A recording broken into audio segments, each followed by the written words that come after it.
Good morning. Thank you for that nice introduction. And I'd like to thank Dr. Judice and the Women's Foundation, all the organizers for inviting me to speak today. No conflicts of interest to disclose.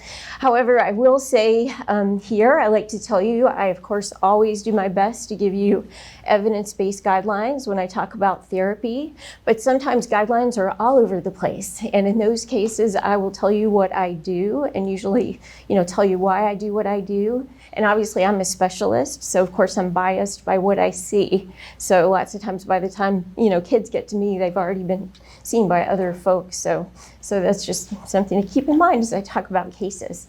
I decided to talk about some cases today. I tend to find that those seem to be the best, most well-received talks that I give when I just talk about cases rather than choosing one topic, which some of you may find interesting and the rest of you not so interesting, to kind of mix it up. I choose a variety of cases that I see very commonly. I'm sure these are all things that you see commonly, but they're cases where there can be some pitfalls or they can be easy to confuse with other things. So hopefully I'll be able to kind of give you some hints about how I figure out what's going on and then what I do to diagnose and treat it. So we're going to go over several different skin conditions and talk about those features that can support the diagnosis and then talk about therapy. So let's just dive right in. I've got a lot of slides, so I'm going to move, but there should be time for questions at the end. So first case is a 4-year-old male. He's got this rash on his scalp and he's had hair loss that's been going on for at least 3 months. And, like most patients, the parents, they're not sure what they've used. They've used some kind of creams, and he's at least had 1 course of oral clindamycin. And now they're saying it's just getting worse, and now his face looks swollen. He seems to have swollen lymph nodes. So here's what he looks like. Obviously, he's got this huge, crusty erythematous plaque with all this patchy hair loss in here. And so it's really common one. So diagnosis, do you think this is tinea capitis? Would you be worried about just a bacterial infection? Could this be a bad case of seborrheic dermatitis or psoriasis? These would all be things in the differential. But in a kid this age with this sort of fairly acute onset and this appearance, this would be tinea capitis until proven otherwise, right? I do sometimes get kids sent to me, though, who have something that looks like this, who've just been treated with oral antibiotics, because frequently these are secondarily infected and there could be some staph or even strep on top of this. So a little about tinea capitis, which I'm sure you're all well familiar with. I know this is such a common thing. But fungal infection of the hair and scalp, again, secondary bacterial infection is really common. I sometimes will see kids who are admitted to the hospital because their scalp is just so badly infected. And they have just not been diagnosed or properly treated for the underlying fungal infection. Of course, the vast majority of kids that I see are African American, and they typically have the infection with the dermatophyte, trichophyte, and tonsurans. I see a handful of cases of tinea capitis every year of kids who actually have Microsporum canis. They're more likely to be Caucasian kids or Asian kids, have a straighter hair type, and they're more likely to present with this localized type lesion, which everybody thinks of as like that classic ringworm appearance, where they have like a solitary nummular or annular scaly plaque, as opposed to most African American kids I see just have this more seborrheic dermatitis-like presentation with scale and patchy hair loss. Other features, in addition to the hair loss, which frequently, if you look closely, you'll see those little broken off hairs. That's called a black dot sign. So you see those little hairs in the hair follicles look like black dots. There can be variable degrees of scaling. Sometimes it's really subtle and sometimes it's really, really bad. Obviously redness, pustules. But again, whenever I see pustules, I don't immediately think of bacterial infection as being the underlying cause. I think that there's a high chance there's probably fungus there and there's either inflammatory pustules or there's secondary infection. And then obviously when it's really bad, there can be swelling, lymphadenopathy. Most kids will have at least a little bit of posterior cervical or occipital lymphadenopathy if you feel for it. And sometimes it's severe. So how do we make the diagnosis? So obviously in the office, if you are inclined and you have a microscope, you can do a scraping and do a KOH prep and look. Here's what it looks like when you see the fungal hyphae inside the hair shaft. That's what trichophyton would look like. I'm a big fan of fungal cultures. I'm constantly nagging about culture, because in those rare cases that it's Microsporum canis, the treatment is more difficult and a little bit different. So I always like to prove, what I'm treating. So people often ask me how I do fungal cultures. I just use a regular bacterial culture swab, the one that everybody has in their office, that every hospital has, and I wet it. You can just wet it with tap water. You're not going to contaminate it with something that's going to interfere with your results. And then I just rub it over the affected area, put it in the tube, and send it off to the lab for fungal culture. And then the lab will swab, plate it onto the appropriate media to look for the fungal growth. If I think it looks secondarily infected, I also get a bacterial culture. And, obviously I don't always make them wait until all these cultures come back. I go ahead and start to treat them for what I suspect clinically. But if they're not getting better or something is off, then I get this information coming in, which helps me figure out what to do. So what about diagnosing with Wood's lamp? I don't do this, but I hear it sometimes. And I think there are people who do it in their offices. You guys may do it. Do any of you do it? Use Wood's lamp? So that's fine. I mean, I think that's been around a long time, but it's important to remember that will not, that won't show you trichophyton, which is the more common fungus that we see in this country. Trichophyton tonsurens is an endothrix fungal infection, so it grows inside the hair shaft. So it's not on the outside of the hair shafts where it can be picked up and you'll see fluorescence. M. canis will fluoresce, but again, that's a really small percentage of cases. I probably see like maybe 3 a year, in all the thousands of kids I see every year. So not the best way to diagnose most kids that we see. So for treatment, so this is what I do. I'm still a big fan of griseofulvin. I'm going to talk about other treatment options. And this is one of those things where if you look up dosing regimens, they're all over the place, right? And dosing is all over the place.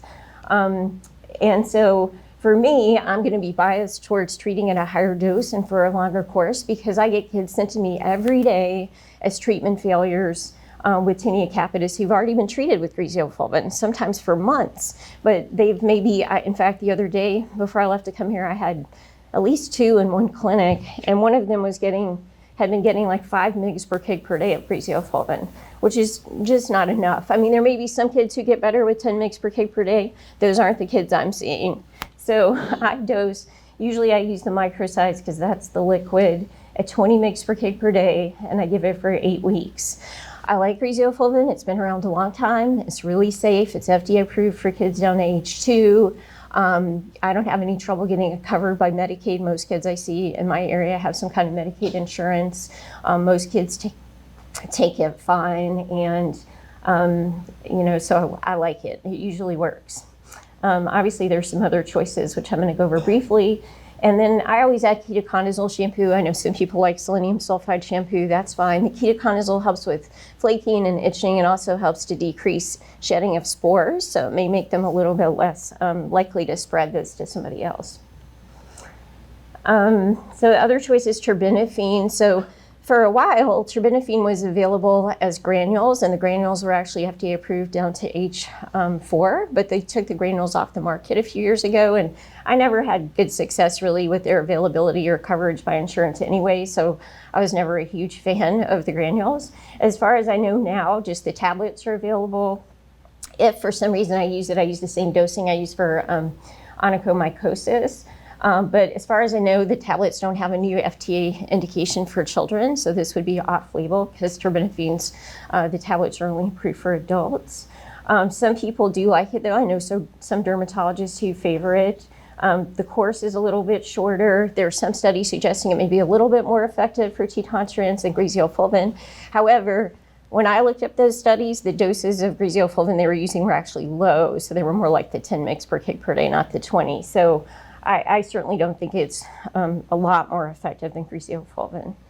Cons, so technically if you're going to use terbinafine, the company actually recommends that you get baseline blood work, particularly LFTs, to make sure that there isn't some underlying liver disease you might be missing, because terbinafine can have some liver side effects. I know people who give it without doing that, but usually I actually do get baseline labs if I'm going to use it. The other thing to keep in mind is in those rare cases of M. canis, terbinafine does not work well against M. canis tinea capitis. So many times by the time kids see me, if they've been treated with terbinafine and they've been treated with low-dose griseofulvin and they still have tinea capitis, they may very well have M. canis, and they just haven't had a high enough dose or long enough course with griseofulvin. So other options, so fluconazole, I get asked about that sometimes. I tend to use fluconazole for really young kids. So sometimes I'll see a kid who's less than a year old who really has tinea capitis. And in that case, I usually choose fluconazole. And then itraconazole is another option, which is pretty effective for M. canis, but it's not one that most dermatologists favor, and I certainly don't use it routinely. But you might have a situation where maybe there was an allergic reaction or something to some of the other choices. So you might need something else to consider. And the shampoo I talked about. So here's kind of a little add-on to this scenario. So this is a picture of a different kid, but what about, so you see that kid and you're like, I think this is tinea capitis. You start them on griseofulvin after you get your cultures and everything. And then the mom calls a few days later and says, oh, he's broken out with all this rash all over. Or more likely, they go to the emergency room. And this is what he looks like. Different kid. Happy looking kid, right? But he's got rash all over, right? He's just got erythematous papules all over his face. You can tell he doesn't look terribly sick. And then this is a different kid, but just to show the body. So sometimes this is an id reaction. Obviously it's labeled. But sometimes it's actually just a whole body, that they have this rash. But if you look carefully, it does tend to be a little more concentrated on the extensor surfaces. So like over the elbows and kind of backs of the arms, as well as the knees and fronts of the legs. So that can be a clue. And then what you see are these very monomorphous little papules. So the id reaction, so there's kind of a knee jerk sometimes to think that that's a drug rash, of course, and everyone's worried about that. And then sometimes they stop the medicine and they get sent to me, but it's really not a drug rash. It's just a hypersensitivity reaction to the underlying infection. And the thing to do is to treat through it. So you actually really want to keep the antifungal going, and if they're miserable with the rash, I give them some topical steroids and antihistamines to kind of get them over that hump, and that will get better. That won't continue for the entire course with the antifungal. And then the other thing that's important to remember is that, when these kids have that terrible inflammation, and certainly when they have inflammatory carry-ons, they can get permanent scarring, and unfortunately I have seen that on occasion. However, most of the time, no matter how bad it looks, the hair will usually grow back. So that's the good news. So here's a picture of that kid. As horrible as that was, here he is a few weeks later, and you can see his hair is all growing back in. So my take-home points there are, I've already said, I'm just such a big fan of cultures. I know it can seem like kind of a pain to do, and obviously I'm biased about getting the cultures for obvious reasons. But I do think it's really important. And remember that there may be some secondary bacterial infection that needs to be addressed also. Using the correct dosage and duration, and the id reaction, you can see it's not a drug reaction, it's not dangerous. You can tell, as dramatic as that rash looks, that kid looked really well, right? That kid looks really happy. And then that permanent scarring can occur. And once it happens, there's nothing that can be done about that except for surgical excision of the scarred areas on the scalp. And that doesn't always have a good cosmetic outcome. So I just always feel very badly when I see that happen. So trying to kind of treat it correctly the first time. Okay, so moving along. So the second case, I'm just going to do some really quick nail cases. Okay, there are like 3 of these. They're very quick. So 6-year-old male in the office gets a call. His nails are falling off. I'm sure most or all of you have heard this before. And his little sister is having the same thing. And about 6 weeks ago, they were both sick with some kind of illness. They had a fever. And so this is what they're talking about. You see these little kind of horizontal ridges where it looks like the nail plate is kind of split. And here are the toenails, and it just looks like you have these lines going across. Those are called Bowes lines. And then the nail plate is getting pushed off, and to the family, it just looks like the nails are falling off. So here's another good picture. You can just see, it looks like the nails are just peeling off, but you can also see that there's nail plate coming in proximally, so the whole nail is not permanently gone. Okay, so I already mentioned, so those are called Bowes lines, those little transverse grooves that show up under the proximal nail fold. And they're just a reaction to stress, which usually occurs within a few weeks of like some sort of major illness, a surgery. Sometimes emotional stress will cause it. Usually it shows up in the fingernails first. Toenails tend to lag behind by a few weeks. Toenails grow very slowly. If any of you have ever lost your big toenail, you know it can take up to a year for it to grow back. So toenails are slow. And of course, the most common cause of this is hand, foot, and mouth, but it's not the only cause. And I thought it was good to have in here because this is kind of the time of year where hand, foot, and mouth starts to rear its ugly head. I'm certainly seeing a lot of cases the last few weeks. So it can be other viral illnesses, and sometimes there's even not a story, a good story for a previous illness. It just happens. And the upside is it's always self-limited, so you can reassure the parents it's not permanent, it's not fungus, because sometimes, you know, whenever there's a nail problem, anything that looks abnormal with the nail, parents always worry that it might be fungal. So self-limited. Okay. So here's another one sent to me, 10-year-old male, also sent for nail fungus. But when I look at him, like all 20 of his nails, all fingernails, all toenails, they're all rough, ridged, discolored, and fragile. And this is what they look like. So they all have that really rough, you know, the edges are really rough. There's a lot of ridges. And all fingernails and toenails look like that. So if it's all of your nails, it's extremely unlikely to be infection. You know, so that's probably not fungus. This is something called trachyonychia or 20-nail dystrophy. It doesn't always start in all nails at the same time, but they usually have that pretty classic appearance. And then over time, more and more nails become involved. The parents tend to think that it's an infection and it's spreading, but it's just, you know, that's kind of the natural history of the problem. So the nails have that really rough texture, they're thin and fragile. It can be seen in association with some chronic skin conditions, particularly alopecia areata, lichen planus, and psoriasis. But more often than that, it's just idiopathic. The child doesn't seem to have any other skin conditions.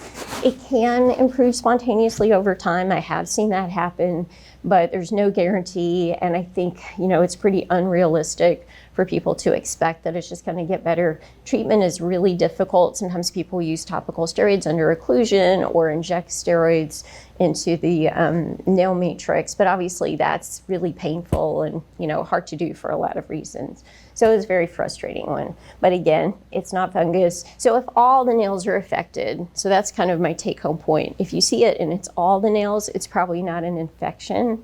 And unfortunately, that one's really difficult to treat.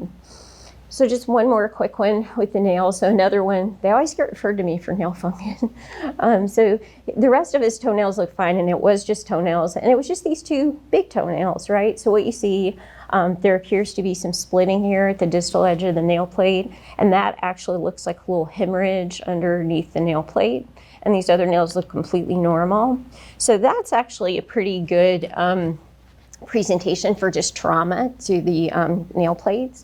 And usually it'll be both big toes, or sometimes it's both second toes. You know, if the second toes are longer than the big toes, those are the ones that are kind of jamming into the shoes, or kids are kicking, you know, things and just traumatizing their toenails. There's not, and then the pinky toes, a lot of times those, you probably notice the toenails will look a little thicker or a little discolored, or sometimes they'll have some subungual hemorrhage, and that's really common, and that's just from kind of chronic pressure. So again, not fungus. This is more for parents. Most of you probably recognize that doesn't really look classic for fungus. But just that, I think my overall message is the pattern can be really important, because it would be really unusual. First of all, I don't see a lot of true onychomycosis in young kids at all. So if they have nail dystrophy, it's very unlikely to be from fungal infection. But if it's, you know, both big toes on the feet, that would just be a weird pattern to get a fungal infection, you know, that far apart. Usually you'll get it like on one toe on one foot, and it'll spread to the adjacent toe. So if it's both second toes or both fifth toes, it would just be weird to get fungus like that. So the pattern can be important. Okay, so I'm kind of moving off of nails, but staying with the fungal theme. So this is a 7-year-old female, and she comes in, she's been using a pretty potent topical steroid for a diagnosis of psoriasis, which is kind of over her back and posterior neck. But the rash is just getting worse, and they've been through actually multiple topical steroids. And so this is what she looks like. She's got these multiple erythematous, scaly, nummular and annular papules and plaques. You can see it kind of all over going up into the hairline. And they've been doing these steroids for a while, and it's just getting worse. So here's kind of the differential. You know, is this really psoriasis? Could it be eczema? Nomular eczema looks like that. Sometimes looks a lot like psoriasis or ringworm. Subacute cutaneous lupus can look very much like that, although that's obviously rare in children. I don't see a lot of that. Or is this tinea? So that's actually tinea corporis. And, you know, it's not getting better because it's not being treated for tinea. She'd actually seen other dermatologists too, so this has been going on for a while. So tinea corporis is fungal infection of the skin, obviously, and diagnosis similar to tinea capitis. You can do a KOH. Again, I'm a big fan of fungal culture because I just always really like to know what I'm treating. And then treatment, you could potentially use topical for small limited areas. Obviously, a patient who looks like this is going to need an oral antifungal. And then sometimes, and I'm going to show you an example, when they've been using topical steroids, many times they've just altered the appearance, like it's less inflamed, it's less scaly, and that's called tinea incognito, so it can be hard to see, and occasionally takes me a little time to figure out what's going on. So the take-home point there, you know, again, fungal culture. I'm a nag about fungal culture. And then I always tell the residents, you know, if you have a diagnosis and you're treating that diagnosis with appropriate treatment and it's getting worse, then I think your first thought should be to reconsider your diagnosis, not to question your treatment, you know, so just try another, well, that steroid didn't work, so let's try another steroid. How about take a step back and say, you know, is this actually psoriasis? Okay, so here we're kind of still in the same theme.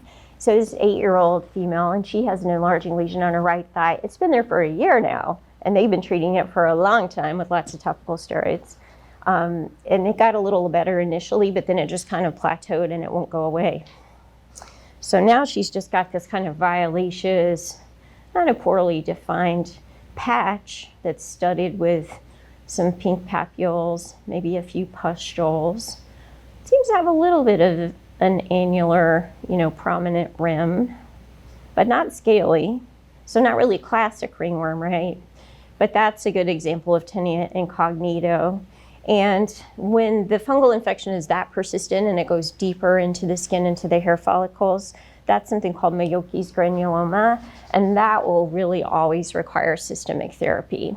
So people sometimes ask me about culturing that, like I would still culture this, and 9 times out of 10 I'll get a positive culture. So even though it's not scaly, even though you don't have a super active border, which is really the best place to kind of scrape for a culture, a KOH, you can still get a positive culture from that, and it's really helpful to say, okay, I finally know what's going on.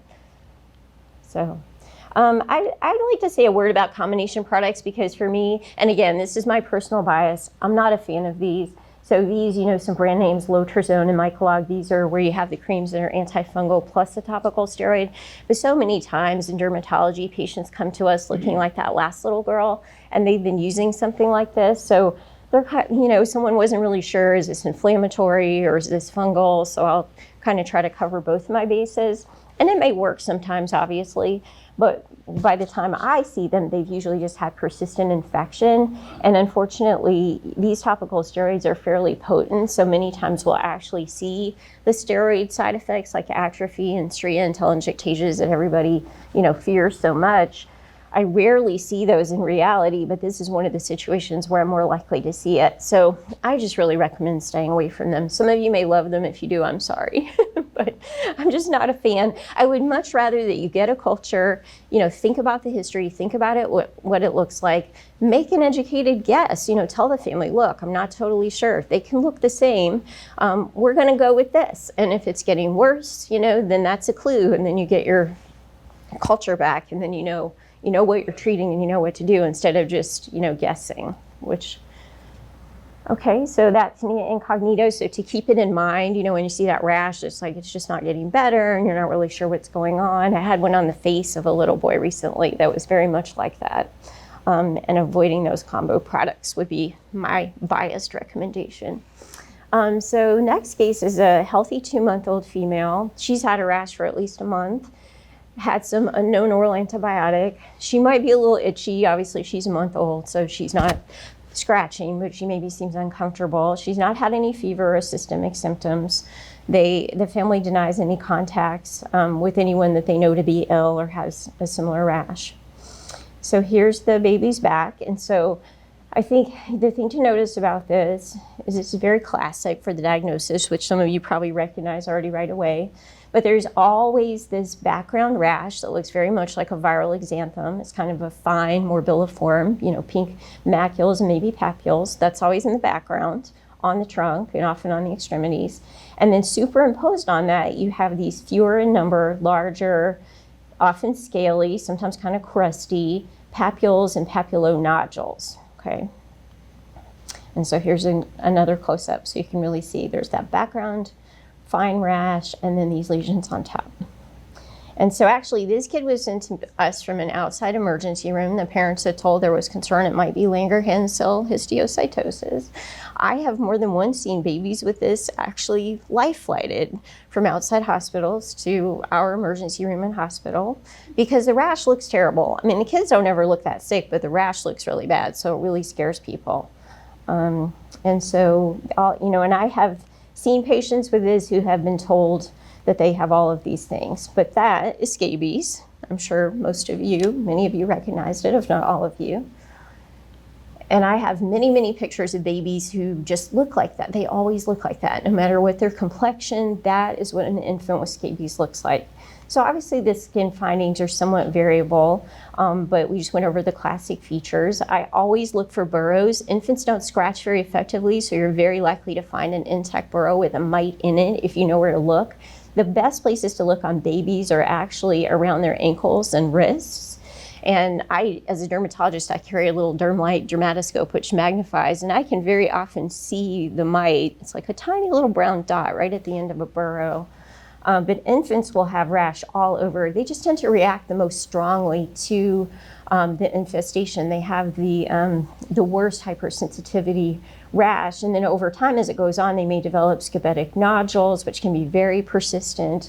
They're these reddish brown papulonodules. They really like the axilla and genitalia. They can persist for months, and sometimes, if babies have been treated in the past and then it doesn't all clear up, but they still have those, they can look like leukemia or lymphoma cutis, and that can sometimes be, a concern or why they get referred. So this is a different baby, but you can still see that morphology that I went over with that background rash and these larger crusty papules. Here's a foot. The hands and feet are not always heavily affected, but they frequently are. So, when you see this, it's really pretty classic. But just showing, 2 examples, this foot is not as heavily affected. And then here are some burrows. So here's a classic burrow, maybe a little bit fuzzy on the picture here, but that's a little mite right there. And same thing over here. Here's a burrow and there's a little mite. You can see that little dark dot right there. So those are the best places to scrape. So just a little review about scabies. It's caused by that mite Sarcoptes scabii, and it's the adult female that's the problem. She lives up to about a month. She lays to about 4 eggs a day, which hatch over a few days and mature over a couple of weeks. And transmission is typically person to person, although fomites are certainly possible. The live mites can live off a host for several days. The incubation is up to 3 weeks. First sign is usually pruritus, which is always worse at night. All pruritus is worse at night, right? And infants, because they can't really scratch or tell somebody what's wrong, they may just be irritable or sometimes have poor feeding. And then the best way to diagnose, obviously, that presentation is very classic, but just doing the scraping, which we wet the skin with a little mineral oil and scrape, particularly those areas where you see active burrows to look for the mites, the eggs, and the feces. So here's a mite. It looks like a spaceship to me. And this is these are eggs, and then these are little poop pellets called scabala. So sometimes I don't find a live mite, but I usually find poop and eggs if I can't find a live mite. So here's the part that I want to emphasize, because I know you're all familiar with scabies, hopefully you're not bored. But to treat scabies, so the kids that get to me are the treatment failures. And usually it's because either somebody in the household hasn't been treated, or the infant hasn't been treated appropriately. So with infants, so kids under a year of age with the Elamite, the permethrin cream, they should have their scalp and face treated also. Obviously avoid the eyes and mouth, but treat their scalp and face because there's actually good evidence they can have live mites in those areas, whereas after a year, that's very unlikely. So anybody over a year old gets treated from the neck down. I tell them to leave it overnight or at least 8 hours, wash it off in the morning, and I always have them repeat the treatment in 1 week. I tell them about laundering, clothing, and bedding. So all clothing, that's been worn in the last week or two, all bedding, preferably hot water and dried in the dryer with heat. If they have large comforters or stuffed animals and stuff, those can be just tied up in a bag. And I just say a week to make it simple. Everybody in the house has to be treated, and this is often a problem too, that they'll come and they'll say, yeah, no, we treated the baby, but not everybody got treated. We didn't get treated because we don't have a rash, we're not itching. That doesn't mean they don't have scabies, okay? Scabies is a hypersensitivity. What you see is the hypersensitivity reaction, and not everybody reacts strongly. So whether or not they think they have it, they need to be treated. So I treat everybody in the house, and if there's like a grandparent or babysitter, someone who's holding the baby all the time, they should get treated too. Even if asymptomatic. So I have them treat twice if they have any rash or itching, just like the baby, and once if they say they have nothing. And then I also tell them that this rash and itching can take several weeks to clear up. And so they have to be patient during that time. And if it's really severe, then I tell them about using antihistamines, and I may give them some mild topical steroid. But usually after the second treatment, they should see that the rash is starting to get better. So the take-home point, so infants tend to react more strongly than everybody else. So just because nobody else in the house has a rash, that doesn't mean they don't have scabies. And then everybody has to be treated. There's always that person. They're always like, oh, Uncle Joe, he lives in the garage or he lives in the attic. He's not itchy. He's not doing it. He has to do it. Okay. Otherwise, I can't promise you that we're going to get rid of this. Okay. So moving along. So we've got case number 8. Is a 2-year-old female with a history of atopic derm. For 4 days, she's had a URI, she's had some fever, and her eczema is just really flaring, which we see sometimes with illness. But this is what she looks like. So a large part of her body looks like this. You see, erythema. If you look closely, though, you see all of these. These are actually slightly erythematous, intact, clear fluid-filled vesicles. And here she's got a lot of small, very monomorphous-looking crusted erosions. And if you can see them well enough, you see they have that classic punched-out appearance. So this is more than just an eczema flare, and it's not a staph infection. She actually has eczema herpeticum, or cutaneous herpes infection. And, she had just been getting worse for a few days, and they were using her topical steroids and everything at home. So, kids with eczema or other chronic skin disease are going to be much more susceptible to eczema herpeticum than kids who don't have that. And when they have it widespread like that, they're frequently fairly ill because we know there's an active viremia. They'll have fever and malaise. They certainly can have other complications, particularly, if it's around the eyes and gets into the eyes, that can be very serious. So that's something to pay very close attention to. Frequently, they have bacterial superinfection because they have eczema and they've been scratching, and they can even have some fluid loss. So how to make the diagnosis, obviously the history and the physical appearance of the skin. And then I always like to prove it. I'm just such a, I'm very adamant about that. So, it may depend on where you are, what is available to you. I will typically scrape, and at my hospital, I like to do a DFA because I can get that very quickly. PCR send out, the kid will be well and home by the time that comes back. And then I do an HSV culture also, which usually I'll have some results back within about 24 hours. And then this is the dosing that I use for inpatient if they're sick enough to be in. The IV acyclovir is 10 mg per kg per dose every 8 hours. If they're secondarily infected, also that has to be treated. And then frequently they just feel terrible and they just need fluids and pain and fever control until they kind of get past that hump. If they're not as sick and you feel like they can be treated outpatient with acyclovir, then this is the dosing that I use, 20 mg per kg per dose 4 times a day. And then depending on severity, I will usually treat for 7 to 10 days unless it's really mild. So topically, so what do you want to do? Because I mean, usually they have eczema too, and their eczema is flaring. But it's important not to use topical steroids on those active areas of infection because it will really just promote spread, particularly of herpes. I'm a big fan of Domburo soaks. If you're not familiar with Domburos, it's an over-the-counter product that can be purchased as powder or tablets. It's basically an astringent solution, or you dissolve it to make a solution, and then do compresses, with just soft cloth or gauze. And it's really helpful. It kind of really helps dry up things that are really oozy and weepy or really crusty, helps to clean them up. So it's really good for things like this or allergic contact dermatitis. So if it's their first couple days until everything is really crusted over, you just want to do this kind of thing and blend them all in. It's like plain Vaseline, no topical steroids. And then I've already mentioned if they have lesions around the eyes, then you want to get them seen by ophthalmology as quickly as possible. Okay, and then I like to show these because these are situations where I think herpes is frequently missed. When you see kids, when they have erosions in creases and you have kissing lesions, and then frequently there's just a lot of, just goo and exudate. So it really, you see that, and I think the knee jerk is to think of, staph or some kind of bacterial infection and just kind of overlook the fact that that's often not the primary problem. So if you really look here, at the edges is often where you'll see kind of the little scalloping of the erosions, because, and here they've just kind of all grown together and it's hard to appreciate. Here's a little bit, earlier stage. So you can kind of see the individual, monomorphous vesicles. But this is one of the things I like to show is just, don't miss that. So if you see erosions in a body crease, you should think about, could this be herpes?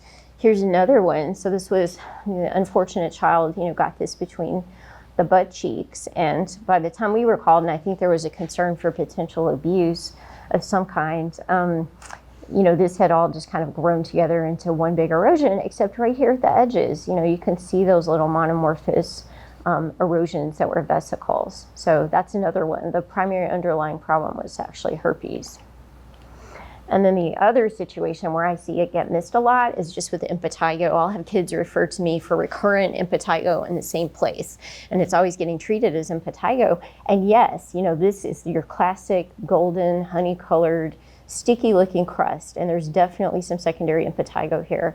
But I think I always tell the residents when you see it, ask yourself, is that the primary problem? Which it frequently is. But not always. Sometimes it's secondary to something else. And if you look carefully, you can appreciate that there are these very monomorphous crusted papules here that were in fact at one time vesicles. So this is an underlying herpes infection. And particularly if it keeps coming back in the same spot, that's a clue that there might actually be herpes going on there. And you just might not be seeing it when it's in the vesicular stage. Okay, so take-homes are having a high index of suspicion in at-risk patients, so your patients with eczema or psoriasis or ichthyosis or anything where their skin is abnormal and they have abnormal skin barrier. Erosions in body creases, definitely, look twice at those. Ask yourself, could there be herpes here? And then same thing for impetigo. Case number 9. So this is another really common scenario we see in dermatology. This is a healthy 14-year-old male. He was already hospitalized for 3 days for facial cellulitis diagnosis, and he was doing better, so he was discharged. As soon as he got home, the rash and swelling of his face came back. So they came back to the ED, and then derm was called. And this is what he looks like. A little uncomfortable, not terribly ill-appearing, but his whole lower face is erythematous. It's somewhat swollen. Sometimes I have to ask the parents, do they look swollen? And the parents said, yeah, he's swollen. And it might be hard to appreciate from a distance, but it's kind of a lawn of kind of small vesicles and erosions and some serous fluid kind of over his lower face. So, it wouldn't be very likely, right, that he's actually had recurrent cellulitis. It doesn't clinically look like eczema herpeticum. Pustular psoriasis can look like that, but that presentation in that location would be really unusual. This is actually a case of allergic contact dermatitis. And we'll frequently get consulted for patients like this who've been in the hospital, on IV antibiotics for several days for diagnosis of cellulitis, but they're not improving. So this was similar, although he had actually been sent home. And actually his full story was that he was a wrestler and he had scraped his face on a wrestling mat and he'd been putting Neosporin on it. And so he came to the hospital. He actually had a CT, which just showed some soft tissue swelling. He had no elevated white count. He had no fever. He really didn't feel ill systemically. If you asked him how that felt, he would tell you it was very itchy, but that sort of got overlooked. And of course, everyone was just worried because he's a kid and his face is all red and swollen, that he might have this terrible facial cellulitis. But those are all kind of clues, that it was really an allergic contact. And he went home and he still had the rash on his face, so he started using his Neosporin again. So of course he had, an even faster relapse to the probably neomycin in there. That's the most common culprit that we see. So the allergic contact, is a delayed reaction where you have that initial sensitization to allergen, in this case, most likely neomycin. And then the next time you get exposed, you have this reaction usually even faster. Obviously, the Rhus antigen and poison ivy is the most common allergic contact thing that we see in kids. So the acute lesions, they tend to be, very red and lots of swelling, and you can have papules and vesicles that may coalesce into big bulla and lots of oozing. It tends to be fairly sharply defined, very itchy, especially in the beginning, so that's an important question to ask. Sometimes, particularly with poison ivy, you'll have multiple areas on the body, where they've come into contact with it. And then obviously secondary infection is possible once you have all those open areas and if they're scratching, but that does tend to be more purulent and then becomes painful. So cellulitis is typically more tender and painful. The borders are often less sharply defined. Your patient is much more likely to just feel bad and have a fever, elevated white count, and kids just generally look sicker, especially if they have facial cellulitis. So here are a couple boys that both have allergic contact. Look at him. He doesn't look sick, right? But he's, this side of his face is so affected, his eye is swollen shut. And then this one also has eyelid involvement, but looks pretty bright-eyed otherwise, as opposed to this little girl, who has facial cellulitis, kind of similar appearance, but she just looks really ill. So I think those are kind of the important points. Think about, was this itchy if you have a kid old enough to ask, which we often do, and then just kind of how sick do they look and what are the other things, that we see, like the white count or fever. Okay, so I got a couple more. How am I doing? Okay, so previously healthy, a 14-month-old female this time, 2-day history of fever, URI symptoms, was seen by her PCP yesterday and started on Augmentin for an otitis. And then the next day, you see this. I'm sure you've all seen this. I get called about this so many times every year that on the phone I can usually kind of tell them like what's happened, and I pretty much know right away what's going on. But this scares the pants off of everybody, right? It's all over. Got these large erythematous, edematous papules and plaques, and then you see these areas of central duskiness, or they look ecchymotic in the centers, and then immediately everyone sees this and thinks these are targets. This is erythema multiforme, or this classic patient is a toddler, and they may have some swelling of their hands and feet or knees, and seem like they're reluctant to walk, and then there may be a worry about serum sickness or serum sickness-like reaction, especially after starting the antibiotic. So this, though, I will tell you, is not erythema multiforme. And I didn't show you any mucous membranes, but there's no mucous membrane involvement. This is not Stevens-Johnson. And this is not, your classic viral exanthem, but it's actually urticaria. And it's a very common form of urticaria. When I was training, I was kind of thought to think of this as giant urticaria, where you just have these large, kind of deeper lesions with this deep swelling, and you get this extravasation of red blood cells into the skin, which causes those kind of dusky areas in the center. And usually toddlers will have these very large generalized areas, as opposed to the more typical other types of urticaria that may have smaller, more localized wheals. They can have, as I mentioned, swelling of distal extremities, sometimes even acrocyanosis, and then this central duskiness. So this I think in Peds Derm and Derm in general, we recognize this was such a common presentation in toddlers that a group actually wrote a paper on it, which was published in Pediatrics in 2007. And they decided to give this its own name, and it's called Urticaria multiforme. I'm much more of a lumper than a splitter, so I'm not a huge fan of it, but I certainly understand it. To me, it's just, there's already so much confusion with terminology and dermatology. But if you will, I mean, it's still a form of urticaria, okay? It's just that it has that morphology that causes people to confuse it with erythema multiforme, which I am going to show you. Your classic urticaria has lesions that kind of come and go and rarely persist beyond 24 hours. If they're really less lesions persisting longer than that, then I would start to ask myself if this could be an unusual variance of VM or a vasculitis. It's usually itchy, but not always, so you can't really rely on that 100% when you're trying to diagnose it. Most of the time, most kids I see have acute urticaria, and it's going to clear up usually within a couple weeks, but certainly kind of burn itself out in less than 6 weeks. And in kids, especially in this scenario that I showed you, the thinking is the trigger is most likely viral infection. Sometimes other infections, strep can certainly cause urticaria. I've seen that many times. And then much less rarely, much less often for urticaria in general, foods or drugs are much smaller percentage of overall causes. And then luckily, we don't see a lot of chronic urticaria in kids because chronic urticaria is super frustrating. And just like with adults, probably at least 80% of cases are idiopathic and you never find an underlying cause or trigger. You just end up having to figure out how best to control it until they outgrow it. Obviously, if you can identify it, you want to eliminate the trigger. To treat it, so I tend to focus on symptomatic treatment. This is another place where guidelines, recommendations are all over the place for how to treat urticaria and which antihistamines are the best and what doses to use. So this is what I have found to be most effective most of the time. You know, over the years, with seeing dozens and dozens of cases of this, I like to give them a combination of H1 and H2 blockers. So I'll have them take Zyrtec every morning or even twice a day if they're really severe. Zantac, I usually dose about 5 to 6 mg per kg per day divided BID, and then put Benadryl on top of that. So like if they're really bad in the hospital, we should just do the Benadryl around the clock.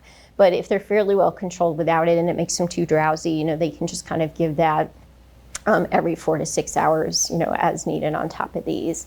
And then gradually, kind of as the hives calm down, then we'll start taking these away.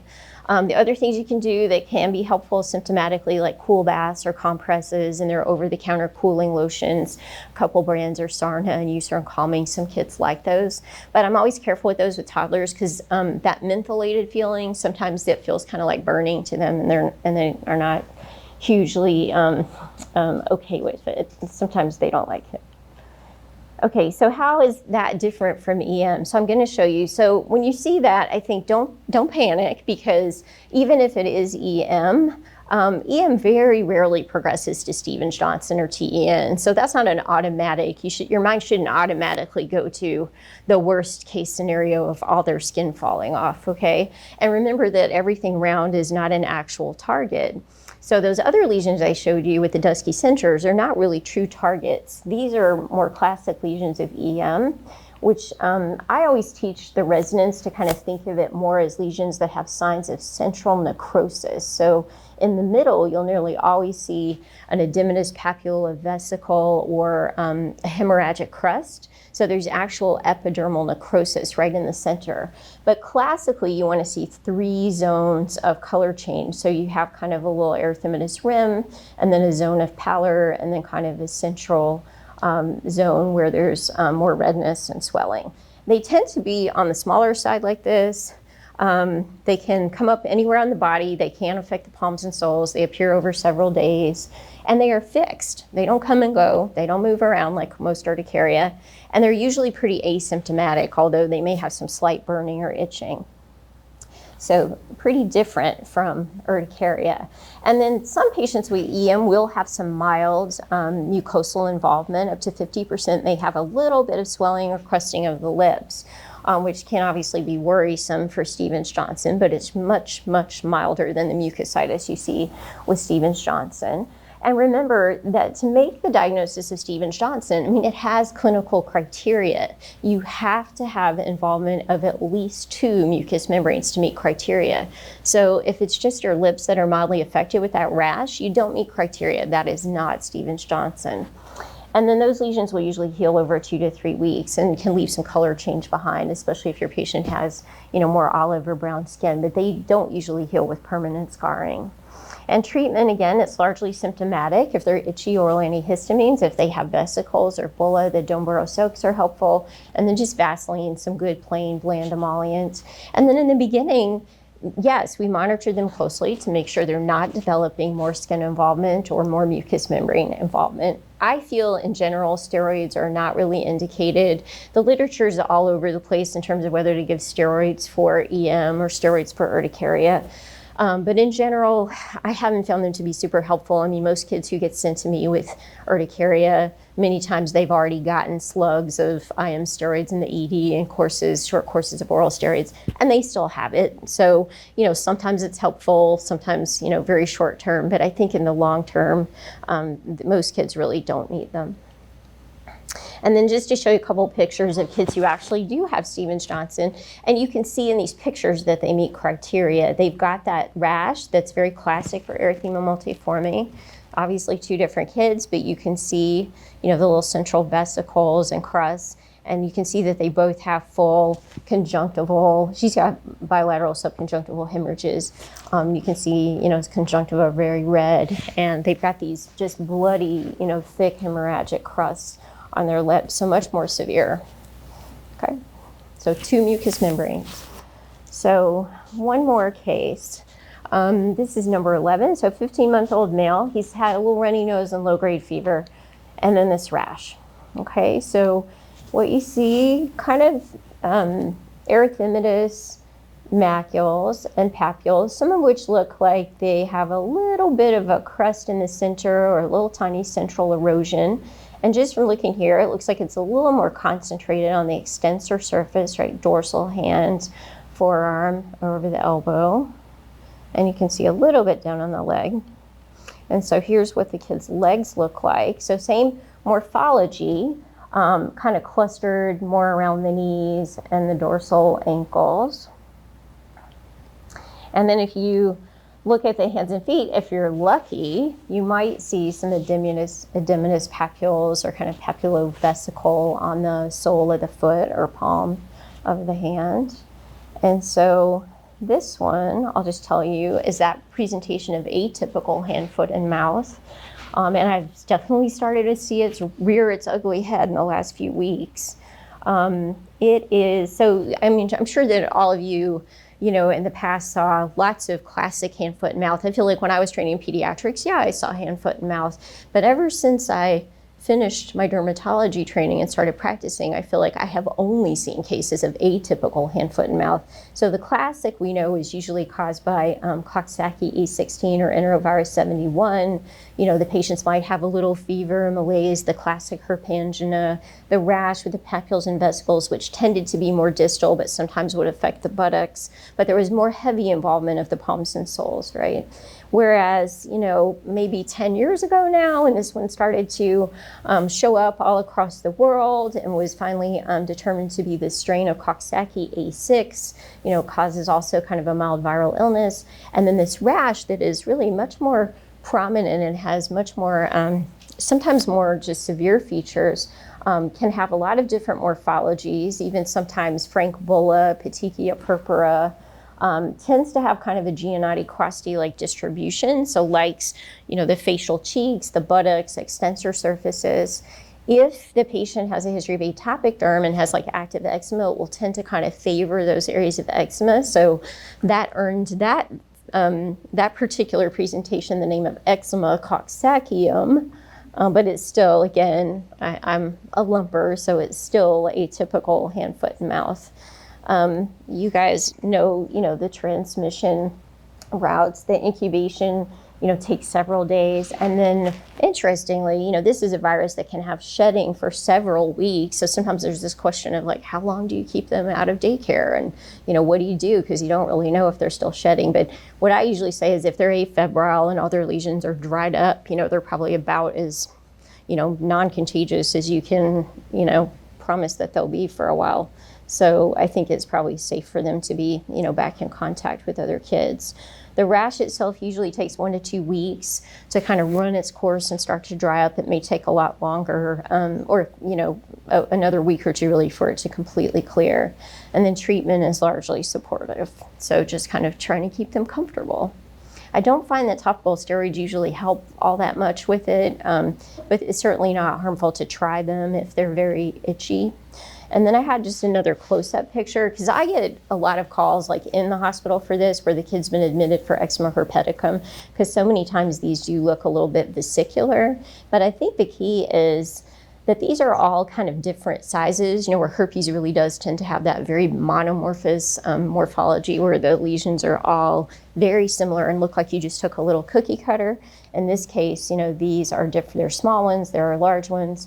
And they do often have this little crust in the middle where there was so much edema that there usually isn't an actual vesicle or bulla. As I said, sometimes yes, but many times it just looks kind of vesicular. But if you actually try to rupture it, there's not an actual vesicle there to rupture and get fluid out of. It's just there's a lot of swelling. And then as it starts to heal, you get this kind of crusty look. So that's kind of the classic morphology. And I think, if you just see a lot of them over time, you start to get a feel for what that looks like. But that morphology and the distribution are kind of what help you make the diagnosis. Okay, so I just feel like it's virtually replaced classic hand, foot, mouth, and kind of feel like we need to change the name because it actually has very little lesions on the actual hands and feet. So I'll say that's atypical hand, foot, mouth, and they'll go, yeah, there's nothing on their hands and feet. And I say that's what makes it atypical. But they tend to be more diffuse and more severe. And then again, just that appearance is what's key. So that's it. I might have run over my time.